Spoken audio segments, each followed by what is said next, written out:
I think now that so much media is consumed on mobile, the cinematography, the cinematic aspects are being marginalized, and what's taking its place is sort of a more relatable story. I think one of my most watched videos that was shot terribly on a mobile phone, but the story is so poignant that 13 or 14 million people still elected to see it. So I think there will always be a place and an appreciation for really high quality cinematic production appeal. But there's a new place that's being presented, that mobile is presenting, that will forgive shortcomings in production, provided that the story is there, provided that the content is something that people care about. There are two rules that I always adhere to, and that is to work hard and be brave. And I think the essence of hard work is one that's pretty straightforward, is that you'll never be the best looking, you'll never be the tallest, most talented, most capable, you'll never have the most money. There will always be someone who's better at whatever you're doing than you are.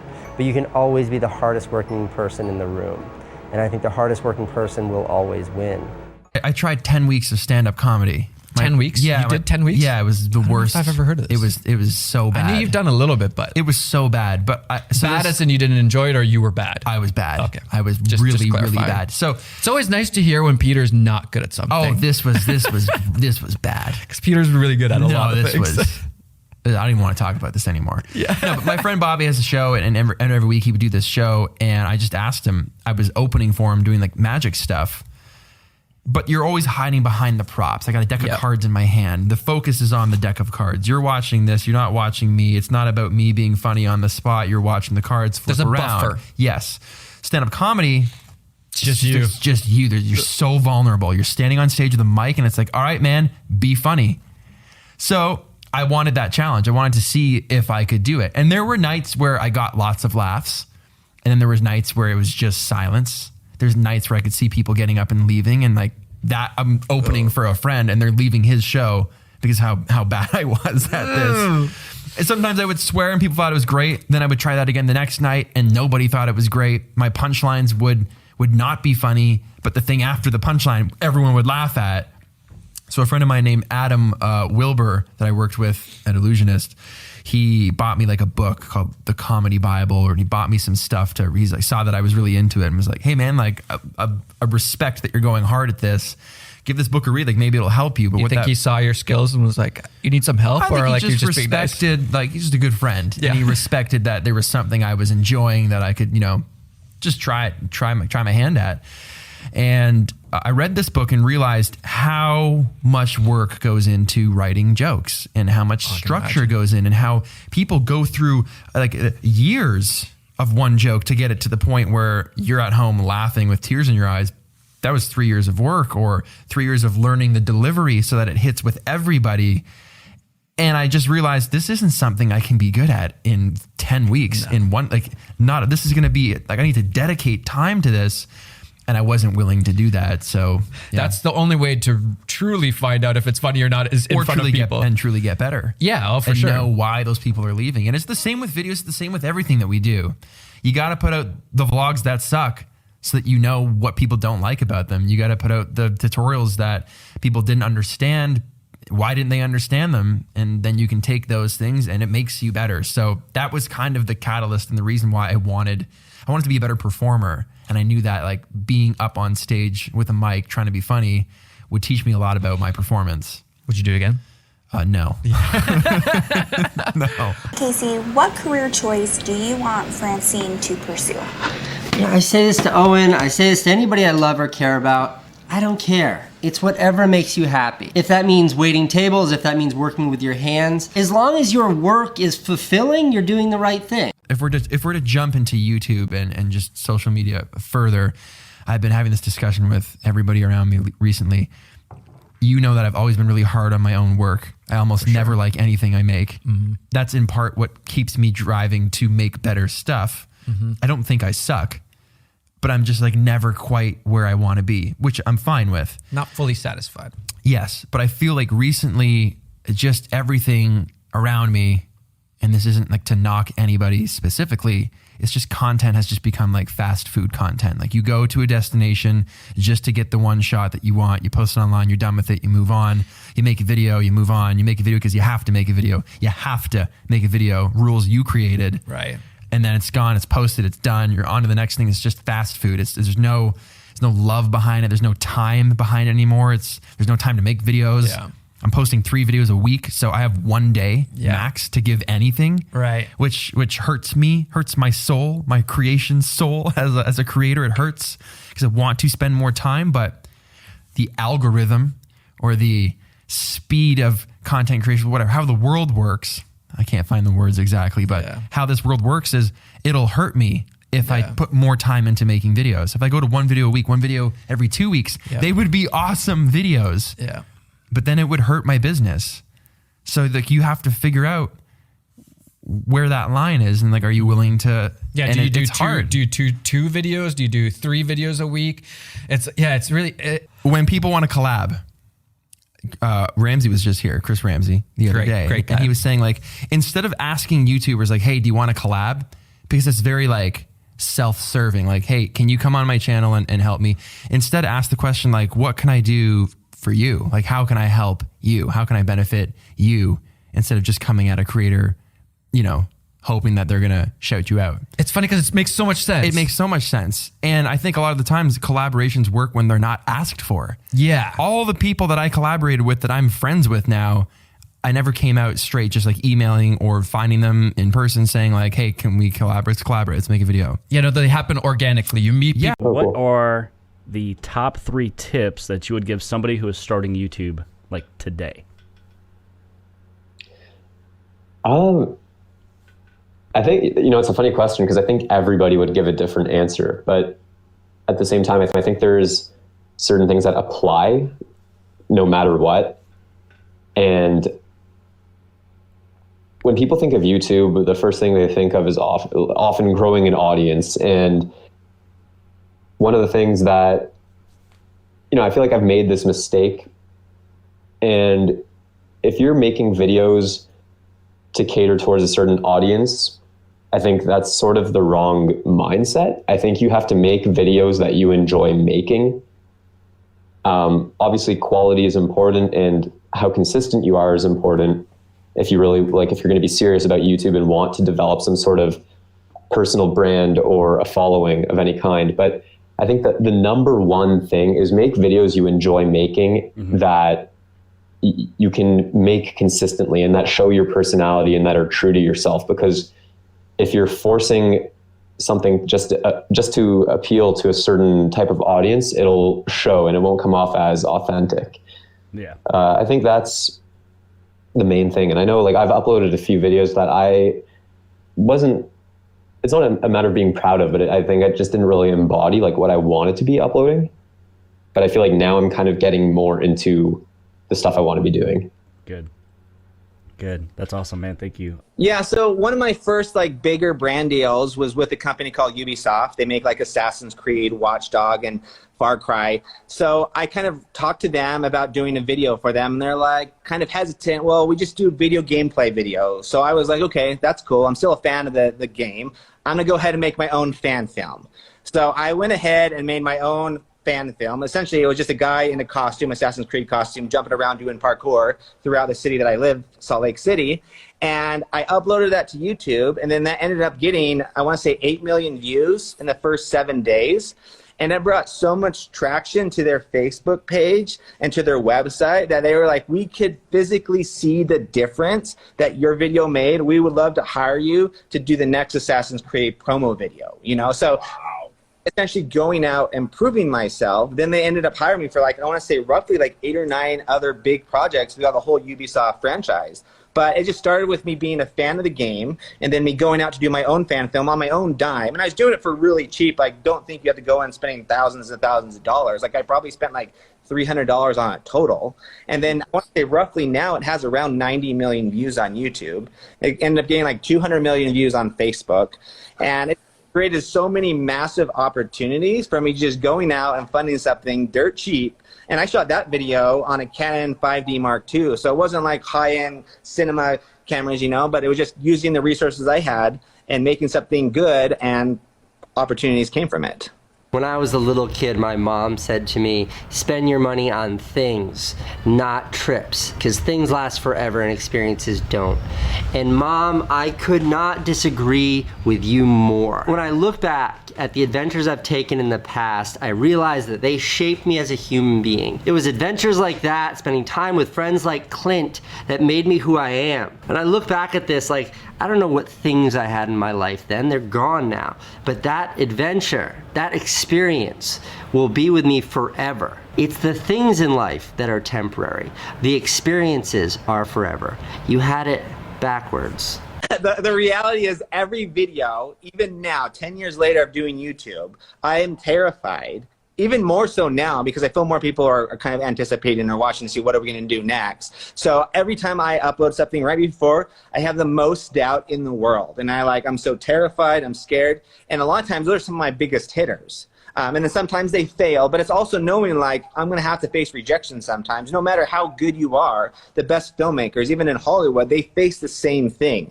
But every upload I do, I am absolutely terrified. I never go in with full confidence. I'm always second guessing every little thing. I'm changing every little thing all the way up until the video has to be uploaded. So it is a constant process of figuring it out. But what I have learned is that a lot of times you just have to set a date and say, no matter what, this video is going to go live on this date, and have nothing that stops you. Then you go live, and then you're going to learn from that video. Okay, people love this, but they hate this. And then you use that feedback for the next video you do. But it's a constant process of constantly learning, constantly failing. And then every so often, I mean, that's the good thing about constantly uploading, is you get to learn substantially faster than if you're taking 6 years to make one project. Dude, this is gold right there. So, yeah, okay, keep going. Yeah, but you don't get that all the time. You don't get that, like, this is like cinema or whatever you want to call it. Like, I feel more often than not, I'm like, okay, cool, that looks like acceptable. It works. It's passable. Yep. I'm used to that. Tells the story. Cool. It's fine. Moving on. Yeah. That when you were starting out, like, how did you overcome those obstacles? Yeah, so when I started my channel, I didn't own a camera. I was a poor college struggling student. So I was borrowing other people's cameras. So the first 10 videos on our channel were all shot without me owning any kind of camera gear. So I was borrowing a Canon T2i and a Canon 5D Mark II as like A camera, B camera when I could. And those were just cameras my friends owned at college. And I was just asking around, hey, does anyone have a camera I could borrow? I'll return the favor some other way, however I can. So I was borrowing their cameras for the first 10 videos. And then from there, I was able to start making money where I could then put that money into actually making my own camera purchases. And then I just ended up buying the Canon 5D Mark II. And then from there, I went from the Canon 5D Mark II to Mark III, to Mark IV, and then now we film everything on the Red, Monstro, and Helium, which we actually were filming this morning, so I have the camera just here. But honestly, it's just use whatever camera resource you have, and that's the wonderful thing about YouTube, is some of the most watched videos were done on a phone, like not super fancy stuff. And I mean, that's one of the things I've learned, is a lot of our most watched videos were filmed on the cheaper cameras because I feel they connect more with the general audience. Now, for me, kind of a little disclaimer, what I have learned is if I'm constantly filming on the same camera for 10 years straight, I'm not pushing myself as far as a filmmaker and storyteller. So that's why I personally upgraded, because I'm working my way towards that Hollywood kind of feel.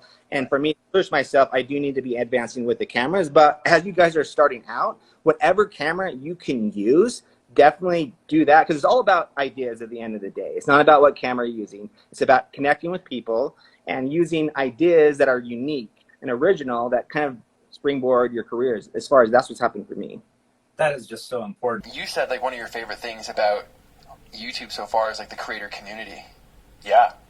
I think it's so important. Whatever you do, you should surround yourself with like-minded individuals, because they only can make you better. Mm-hmm. And it's funny because my wife, she's a musician and she's a creative, and she would tell me, like, if you're the best person in your group or wherever in your surrounding, you should probably find a new group. Yeah. You have to start now. So 6 years later, when you look back, of course, everything is going to be cringy. When I look at my YouTube videos, the last 40 videos, I want to delete right now. Like, I want to make them unlisted. Like, they are so terrible, dude. Like, my wife always said in the beginning when I started doing YouTube, and she's like, baby, why do you always whisper? like in your videos. And I'm like, what are you talking about? She's like, you're always whispering. And I'm like, no, I'm not. And dude, now when I go back and watch those, I'm like, oh my God, can I please just unlist them? But I know Gary V of the worlds will kill me, so I will never do it. But you know what I mean? So it's like practice makes perfect, right? You got to do that. No, and honestly, when I look back, even a year from now, when I look at that footage I shot that we released, like even that stuff to me, most of that is super cringy as well. So it's like even 6 months, a year, it's like, but if you're not doing anything, you're not constantly learning. But like, we'll release stuff in the next couple months where I'm not like the most proud of it, but it was pushing me to be a better filmmaker, and I'm going to learn from that process. Like, oh, by the way, I cut my hair. But I don't want to make a big deal out of it. Everyone that I was talking to was like, you have to film the cut process. Right. And I was like, yeah, but that's just going to be what everyone expects it to be. It's going to be scissors, it's going to be slow motion, the hair falling to the ground. And if I can visualize it already in an instant, everyone else can, I would rather surprise them in a different way. Yeah. So how can I do the opposite? So I just kind of think not playing it up is kind of playing it up more. Does that make sense? Yeah. Yeah. I don't know. I always try to think about like, what's the typical direction most people would do this, and then what's the complete opposite direction that's stupid or unorthodox that no one's going to do or everyone's going to tell me not to do, and that's what I want to do. Yeah. So my focus in film school was cinematography. So like that was like my main skill set.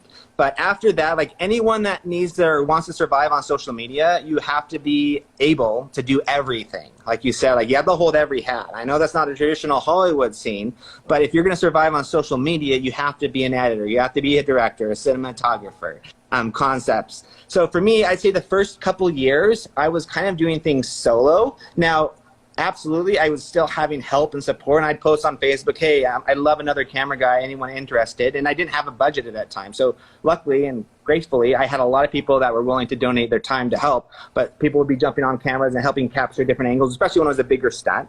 And then from there, once we started getting brand deals and started growing that way and making AdSense through YouTube and other revenue streams, then I was able to start hiring other people on a team. But I'd say for the first 5 years, roughly, I was just running everything out of my house. But now we have our own office, our own studio. So we have an editor there, director, editor over there, up there, and then back there with all our gear and everything. So we're much bigger than we used to be. COVID's kind of changed things a little bit as well, which is a whole nother conversation. But for me now, for me to create the best product, I need a team behind me. But starting off, absolutely, you're kind of doing everything solo. But eventually, as you build your brand, as you take more or make more money, then you're able to actually hire more people so you can grow faster and create better content. Okay. Or making like the viral videos a thing, or now you just have developed a knack, by doing this for 10 years to kind of know that I'm going to create this and it's going to bang? No, I think it's still kind of hit or miss, or some of the videos where I was like 100% confident this video is going to blow up on the internet, nothing happens. And then I'll do like a last minute idea where I'll put like 2 hours into the video essentially, and then that video ends up getting like 10, 15 million views. And I'm like, why did that do so well when I put so much money in this other one and so much time and thought? So there is definitely like a calculation and thought that goes into a lot of the viral videos, but sometimes it's just a complete surprise. Or maybe I upload it, nothing happens, and then 5 months later, then all of a sudden it blows up randomly. So it is hit or miss. I'd say like the times of the year, like there's just so many factors.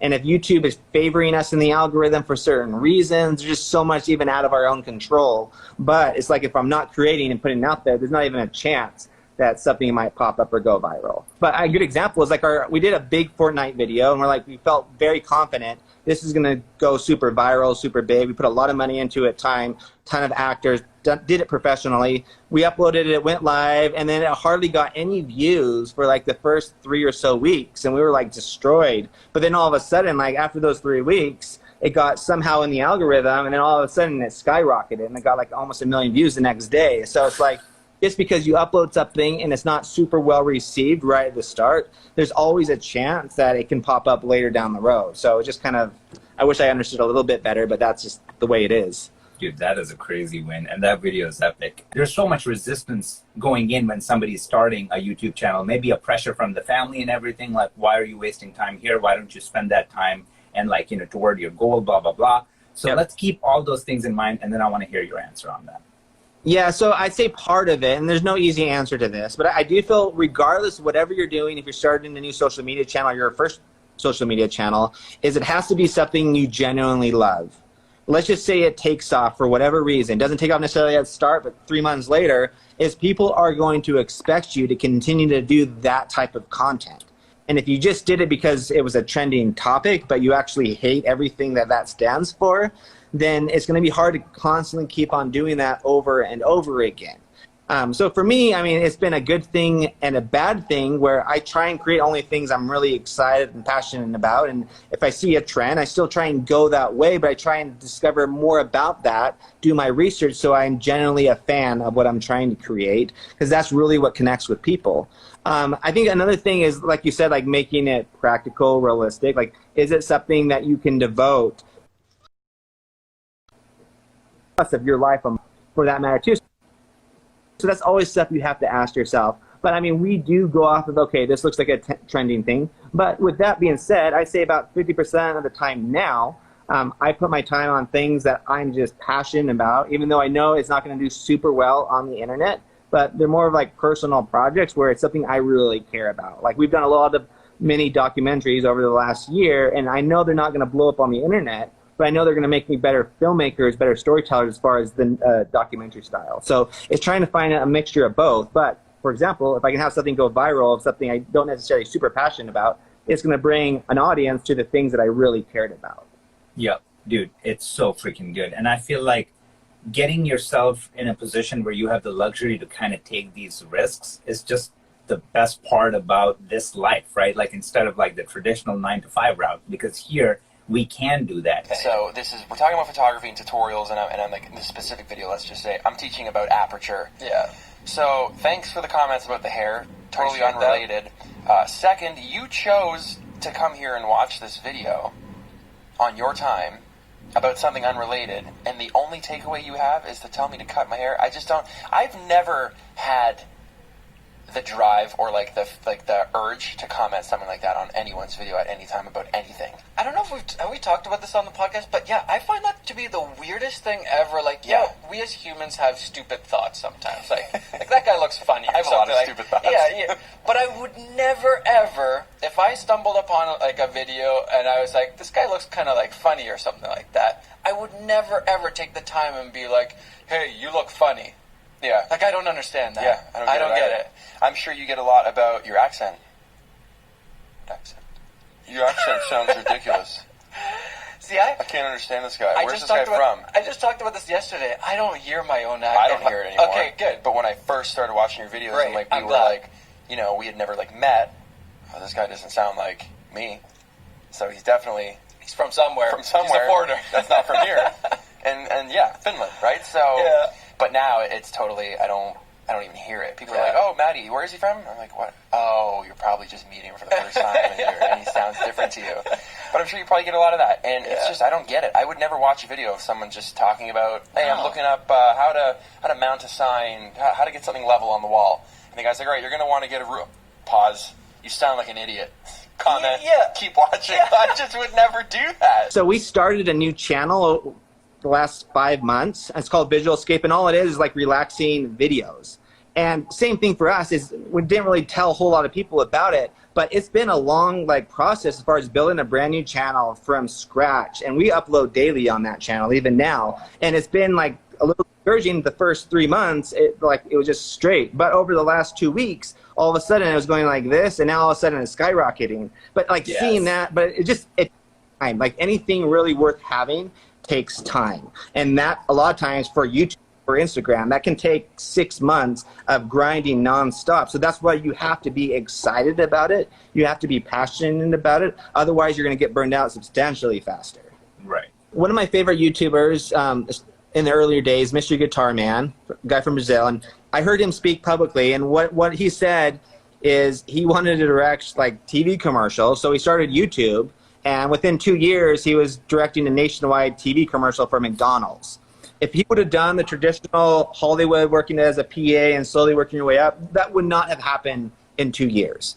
And the same thing happened for me. I'd say almost within a year, I got to direct a nationwide TV commercial for a camera company from doing YouTube videos. So whether it's YouTube, TikTok, Facebook, Instagram, like each one of those has opportunities to grow a lot faster, get noticed, because you're not competing with who has like the most nicest gear. It's about creativity and who can come up with the best unique ideas. Like that's what you're competing with. So you're competing with your mind, which I think is like a really cool thing because it's even the playing field as far as creating much bigger opportunities for people that don't have a ton of like actual resources. I love street photography. I love all the different facets. But shooting a landscape, there's just nothing like waking up early before the rest of the world, heading out when it's still dark. You can see nothing, but you know that landscape is right there waiting for you. It's only a matter of time before like the veil is lifted and the light starts to make it come alive.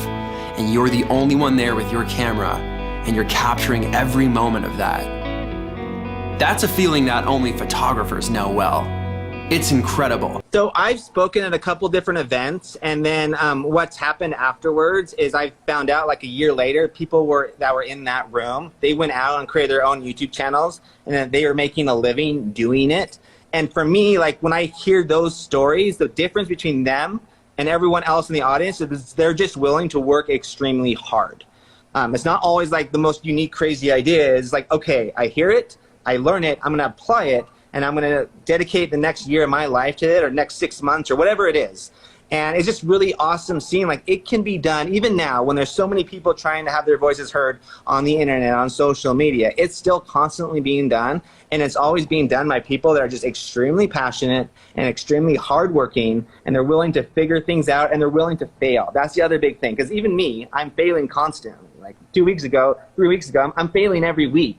But I'm learning from that, and I'm getting back up, and I'm taking what I learn, and then I'm applying it, so then eventually I'm going to succeed again.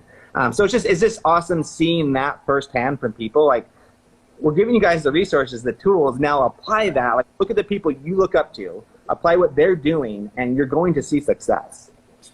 We won't get into specific things, but Sure. you all of a sudden have all this attention. Yeah. And that means people have opinions on Sure, you yeah. and what you do, how you live your life. How does that like affect you? Does that stay in the office? Like, do you have your time where like, oh my God, okay, maybe I'm going to give 30 minutes to this person, maybe type a response back, but then just delete it? What's Sure. How do you maneuver the world of like people commenting on you? Yeah, I'd like to say it doesn't bother me, but it bothers everybody. I don't think it matters if you're a small creator or a big creator. I just think you need to be like cognizant of how much you let it bother you. I heard something once, it's like you need to learn how to own your emotions and control your emotions. So like if you think a comment ruins your day, like you let the comment ruin your day. So like I know people are gonna have opinions because people use different things, and some people don't like my energy and some people like my energy and my positivity and cameras and different brands and stuff like that. But it's just a grain of salt. Like I don't like Pepsi, but like it doesn't matter. Yeah. So like ultimately it doesn't matter what people's opinions are or what they think. Like I'll take criticism and I'll take feedback because I love to be able to improve myself. So if people have constructive criticism and they're like, hey, if you were doing this, it would help this and it would make this better. But if it's just like straight up negativity or criticism without any type of, beneficial information that make me better, then I just ignore it the best I can. Yeah. There's days I do better than others, but it just comes with the job. Yeah. And that's like that's one of the things I tell people who are just starting YouTube, like, just know, like, it's gonna happen. Mm-hmm. It sucks, but like, let it roll off your back because ultimately it doesn't matter at all. Yeah. And the best thing, I mean, my mom would always say, it's like, ignore it, blah, blah, blah. It's like, you don't understand, But it's mean. It's mean. It's so mean. But they're not right. Yeah. And I used to sit there and respond to people. But now I feel like so powerful when I just say like, hide user forever. Yeah. So if someone just makes a gnarly comment, I'm like, you don't get to comment on this channel ever again. Bye. Yeah. Yeah. It's like Maddie. Like he's like, I've never responded to a negative comment once. And I'm like, you want to reinforce the positive, right? I wish that's I crack sometimes and I'm like, we're all human. Well, it's weird because like people will be like, I disagree, that lens isn't good. And I'm like, okay, cool. Like maybe you shoot something different and maybe it's not good for you. And that's a very good possibility that this lens sucks for you, but it's great for me and for what I use. But when people are like, cut your hair, skid. I'm like, all right, how does that have anything to do with like aperture? And like, I guarantee if they were in front of you, they would never say those things, but those comments are the ones I delete just because I'm like, I don't have time for that. So I'll just delete that kind of thing, or I'll just delete the user and hide, same thing. Block. Peace. We have another channel called Team Supertramps on YouTube. It's essentially a behind the scenes channel. And we upload videos roughly once a week. Now, I'd say since COVID, we started kind of uploading different kinds of content on that channel, which our audience was not used to. When we started doing that, we started getting a lot of hate, like not just like a lot, but like substantial, enough where emotionally like makes me almost want to cry, where I come home and it's like the worst day in the world. And the views have dropped substantially on that channel because we're trying new things that we're excited about, but our audience isn't excited about it. So we're trying to figure out this like balance of how do we make our audience want to still be invested in us, but also things that push us as filmmakers, as human beings. And we still haven't figured that out. Like we're still figuring out what that looks like. For me though, when I feel and read those comments and the views drop substantially, I say, okay, what can I learn from this? And then I usually block the people that are just like straight up rude comments, right? And then I'm that knowledge though, and okay, what can I do this week that I'm still excited about it? But it really just comes down to is committing that I'm going to figure this out, and this may not be figured out over the next couple of weeks. Like this might take some time. In our case, it's taken 6 months to figure it out, and we still haven't figured it out. But I think the thing that keeps me going is I know that there's potential there. We've done it before, and we'll do it again, and just figuring out kind of how to do that. So we're constantly experimenting. We're constantly doing different things and saying, okay, they love that, but they hated this, but we love doing this. So how we kind of have everyone happy. And I mean, once that we can figure that out, then it's going to be a super win. But it's been kind of a trial and error. But through that, it's created bigger opportunities. One of those ways is we've started doing like stock footage stuff that's starting to do well. And that's happened from seeing feedback of, okay, people didn't like this, so we're going to shift gears and we're going to try something new here. Dude, this is crazy. What is the one thing you learned that you tell everyone they have to do? And what's the one thing you learned that you tell everyone to avoid? That's a really, really good question. That's the best one yet. The one thing you learned that you tell everyone that they have to do. Find a partner. And not just any partner, but a partner that has the same values and is trying to get the same thing out of a project as you, but can provide a different skill set. So teaming up with, we had quite a few producers on the project. It was myself, Josh, Ryan from theminimalist.com, Jeff, Marla, and Dave from Spire. And we all brought something very unique to the table. I was the only filmmaker on board, really. Like Jeff, Marla, and Dave dabble in some filmmaking, but I was really the only full-time professional filmmaker that came on for this project. And but I gotta say, like, yes, I could have shot everything, I could have edited everything. I mean, I did do everything by myself, but there is so much that I couldn't have done that made this film a success. Not only that, having other partners motivated me. It pushed me forward. It kept me focused on completing this project and getting it done on time. If it was just by myself, it would have been a fraction of, I think it would have made a fraction of the impact, and it wouldn't have been a very good film if I just did it by myself. What's the one thing that you would avoid? Man, like, you got to avoid that voice in your head that's telling you that you suck. And this voice is incessant and it won't stop. And throughout a project, you're going to keep getting that. Usually it's when you're not working on something, when you're sitting down and you're in the element and you're in the moment of editing a project. That voice doesn't really tend to come up because you're busy. You're distracted by actually doing the work. But in between those moments when you're not, you're going to have a lot of doubt. Just tell it to shut up and keep moving forward. That's the advice that I would give you. Do not give in to that shitty voice in your head. This is actually, Stephen Pressfield has an amazing book called The War of Art. And he calls it the resistance, that voice in your head. Similar to you suck. I think this is a little bit different, but the resistance is the difficulty and the challenges that we have in sitting down and working to begin with. And he says that's one of the biggest challenges that you'll ever face, is just getting your ass in the chair and starting to work. And there's a voice in your head and it tells you to do every other thing and to procrastinate in every way possible and do anything and everything but the work that needs to be done. Check it out. That was really inspirational and helpful for me as I was just getting started out. I would say, as far as talking about channels only, those 3 channels, 99% of the money we make as a business comes from Dev and Supertramp. But the reality is that's where most of our focus is, on the videos that aren't making us any money because of COVID. That's part of it, because we can't travel. The other thing is long-term, because everything we do is long-term. We're not doing it because we're going to make a paycheck this week or this month. It's how does it look 3 years from now, 5 years from now? And for me, this new channel we started, that has the biggest potential over time to crush it. More than anything else, where my name doesn't have to be attached to that, where I don't have to be traveling all around the world, but this channel can survive on its own with or without me. And as far as like stock footage, as far as views, long time, or as far as run time on the videos, that has the most potential, even though right now it's hardly making us anything.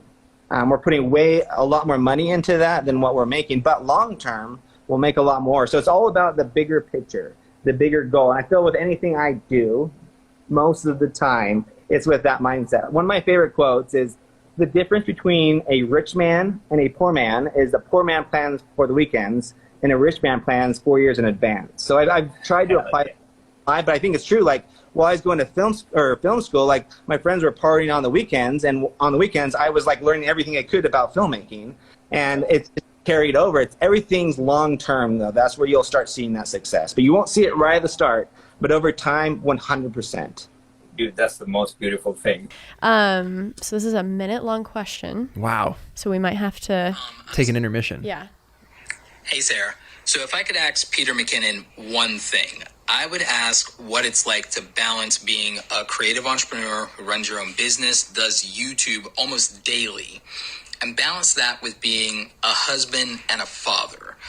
I'm somebody who's in their 30s. I'm looking at what the future could look like for me personally. And so very selfishly, I would love the answer to this question, because every time I try to imagine that as much as I want it, I try to think about, for as hard as I work, could I work as hard as someone like Peter and still maintain those kind of relationships in my life in a healthy way with all the travel and all the hard work and hustle? Can you?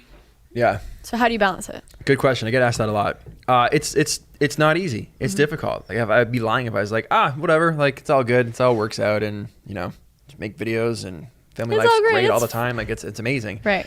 I think you need to be willing to make sacrifices, and communication is important. So sticking to a schedule, which I'm not very good at, but I try to do that so that you just have expectations. Like, everyone involved in my business and my family, we all have expectations of each other. Like, I have personal things, like I want to be home for bedtime. I want to be there when my kids wake up in the morning. So like making sure I hit those marks, and then making sure that I help my wife as much as I can, and also make sure that I get X amount of videos that I want to personally fulfill my channel and like my need as, a creator. I don't hit it every week. Sometimes I lack in the family department, and sometimes I lack in the creative department. But I think it's just constantly understanding that like you're a human. You need to have breaks, but you need to also be a dad and a husband and run this business, and just be okay that it's not always going to work out the way you think it's going to. So not putting too many eggs in one spot, right? So I would just say, if I had to come up with a really short version of that, it's almost like asking the question is like the wrong mindset to be in. Like, if you're asking the question, it's because you're probably already putting your focus and energy in the wrong spot. So it's just like eliminating the like, okay, how do I balance? Right. And just like make an effort to balance. Yeah. Instead of constantly thinking about it. It's never perfect, but I like what you said, communication. I mean, that's huge in any type of relationship. I mean, I'm bad in some, like I don't take breaks enough at all. But it really just comes down to finding things around me that inspire me. So a good example is, and a lot of times like my inspiration comes from social media. So around Christmas time, like 6, 7, 8 years ago, I saw a post of puppies with a Christmas box, and it had like a crazy amount of likes. So I was like, what if I took that idea and I made a video of cute puppies coming out of Christmas boxes with the Christmas tree?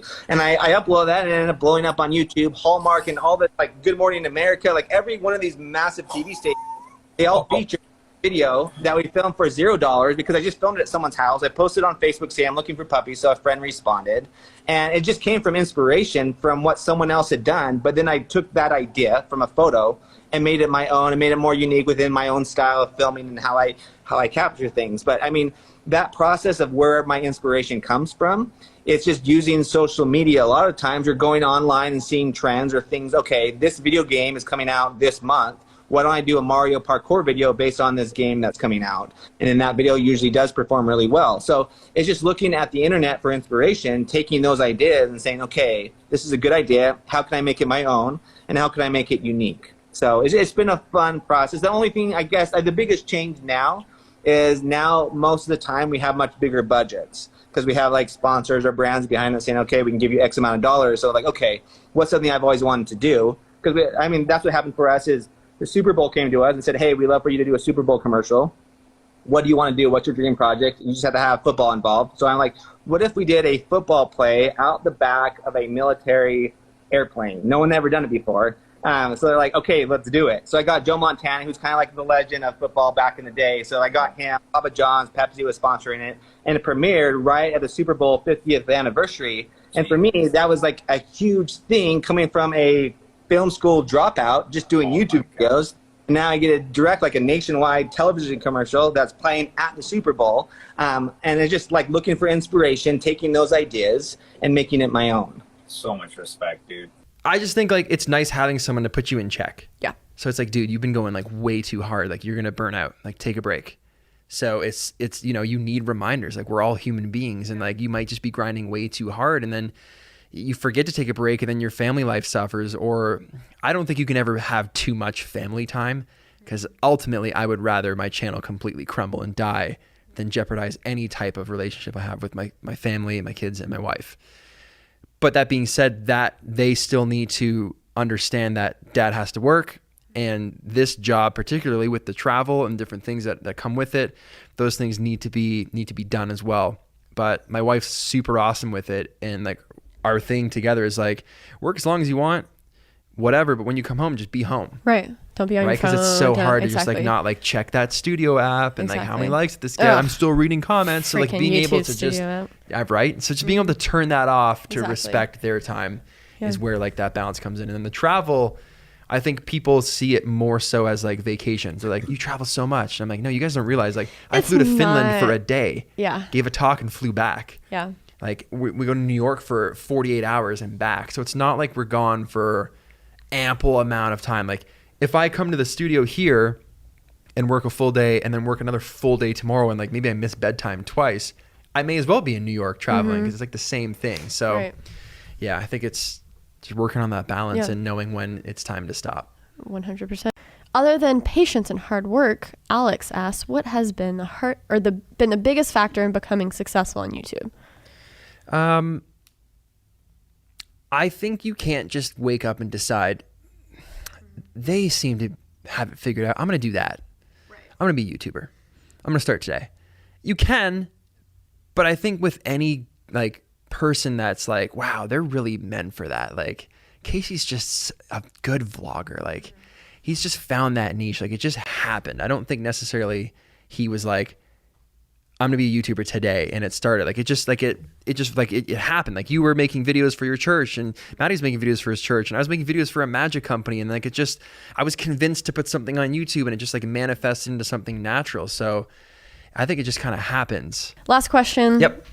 Any creative wisdom you want to put out there for people that are like, I want to be Peter? Well, don't be Peter McKinnon. Be yourself, guys. But anyone who wants to put out stuff, they're photo, video people, how do they break through the chaos? There's a lot out there right now. I would just say pick one thing that you like and do it for 31 days every single day. Make 31 videos. Even if you don't post them, still make them, because you can watch them back and learn from that archive of 31. But you don't know if you like anything doing it twice, 3 times, next week, 2 weeks from now. So if you're going to want to be I want to be a tech reviewer.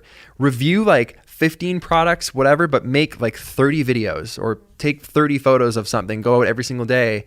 That's the only way I think you can actually, I think it's even like scientifically said that like to create like a pattern or an addiction, not an addiction, but like, I don't know the word for it right now, but to like get into that cycle where it sticks, you have to do something in repetition for X amount of days. And I think it's something like 31 days. So I think for anyone who's interested in this field, do it and put everything you have into it, but stay consistent with it for a solid month, posting that stuff or not, and then see where you stand. Because you might be like, that's too much work, or I didn't really enjoy the stuff I was talking about because after 31 days, I don't care about the new iPhone, or I don't care about cameras. But maybe after 31 days, you're like, I need another 31 days because that was everything I hoped it would be and more. And then you know. So I think the creative advice is pick the thing that you're interested in and go hard for a certain amount of time and then evaluate. Yeah. I think also just being, and this is something I'm learning recently, is being okay with just turning it off. Mm-hmm.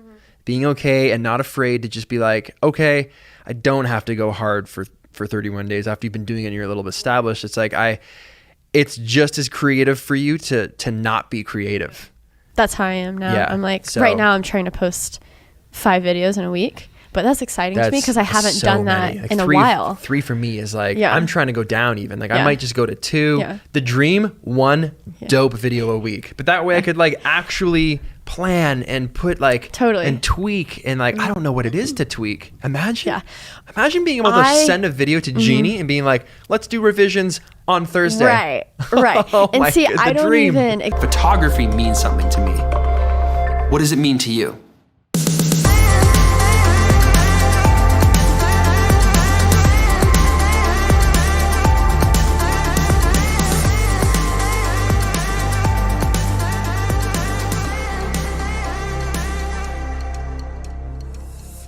It looks so good.